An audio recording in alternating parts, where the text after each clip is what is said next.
Well, welcome back to another Dynodaze video, and as you can see, a Mitsubishi Colt CZT with some Volvo BBS wheels, looking very nice. And this one is in this morning for a map after it's had a fuel pump fitted. So let's get stuck in.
Mitsubishi Colt CZT. A little bit of Colt content. Oh, some Colt content. Some Colt content, yeah.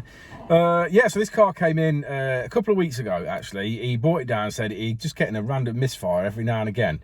Obviously did what we could do at the time, and we were looking at the problem. We found that it got injector number 2 was playing up.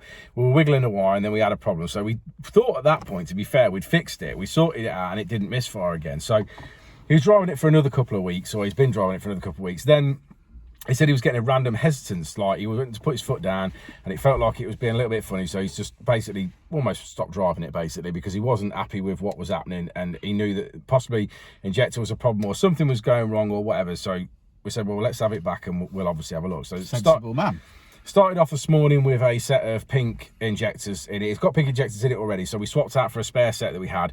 Problem still persisted, so it was like, okay, we can't remember what these pink injectors came out of or whether they were a problem or not, so let's just, they were our spare set. Oh, like a spare set. So we said, well, let's go back to a green set then, because we've got loads of green sets. We'll go back to a green set. It's still got the same problems. At this point, it's had 3 sets of injectors in it. It's still got the same problems. It's definitely not an injector issue. Swapped over the fuel pressure regulator on the end of the rail, which we've seen before. Which we have seen before, so just checked it just to see. And it didn't recuperate its fuel in it. It's basically running lean. As you went to tip in and put your foot down, it started to run lean. So we swapped out a MAF sensor. You said tip in. Oh, tip in. Sorry. Swapped out a MAF sensor. Again, didn't cure the problem. Really, at that point, I was pretty convinced that it was a fuel starvation You'd already checked problem. the MAF sensor on the logs, but you just wanted to I'd already checked it on the logs. I'd already checked the injectors were opening and closing on the logs, and I'd already done a lot of work that way. So I was pretty convinced now that we were down to fuel pressure and obviously lack of. As luck has it, as we generally have, still got a few Colt spares in stock. We had a DW 200 fuel pump in a housing already ready to go.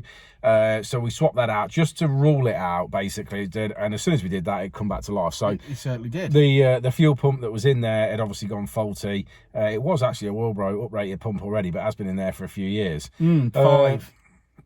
Hey? 5 years. Yeah, 5 years has been in there, so obviously been in there quite a while. And the fuel pump obviously packed up. Now, at one point, there was a lot of fake fuel pumps going around, wasn't there? So maybe it may have been one of them, maybe it wasn't one of them, who knows? I just don't know. I can't. Fuel pumps fail. Yeah, fuel pumps fail as well. You know, at the end of the day. I think for me, the point here is that we've actually decided to stick with stock injectors here, haven't we?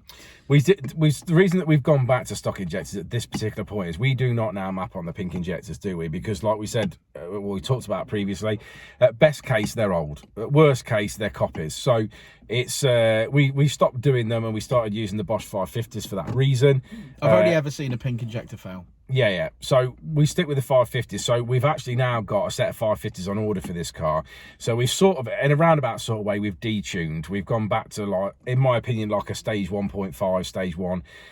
We've gone back to that. But what that allows is the customer can drive this car home and can use it whilst we're waiting for the 550s to sort of mods this car's got, as you can probably imagine, a 3-port solenoid, Dynodaze tubular manifold. It's got a Dynodaze front mount induction, front mount intercooler. Yeah, custom. It's got a induction kit on it. It's got a Scorpion decatted.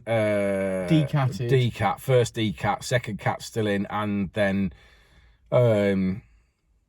in fact, no, the first cat's still in, the second cat's out. Yeah. And so then full Scorpion system, and it's got a forge actuator on it. Yeah, just so that you know the mods. And we finished today on 210 and 236. Yeah, 210 and 236 is where we finished today. Which is all right. It wouldn't really make a lot more than that, in fairness. I mean, even if we had the injectors in there and we wanted to push on, 240 is really where you lock it off anyway, especially with this turbo, because it's still the original turbo, so it spools in dead fast. Yeah, so it's one of those, but at least we've got him back on the road for now, and we're just going to wait for the 550s to turn up, and then we'll obviously tune on the 550s when they arrive. Yeah, okay, should we have a look at the graph? Let's do it. Go on then.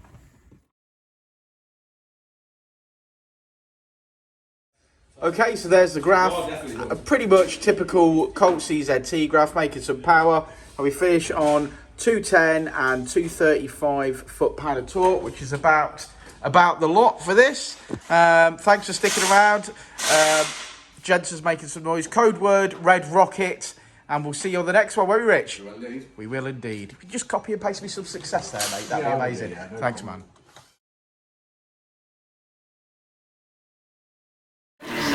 And I'll say it again.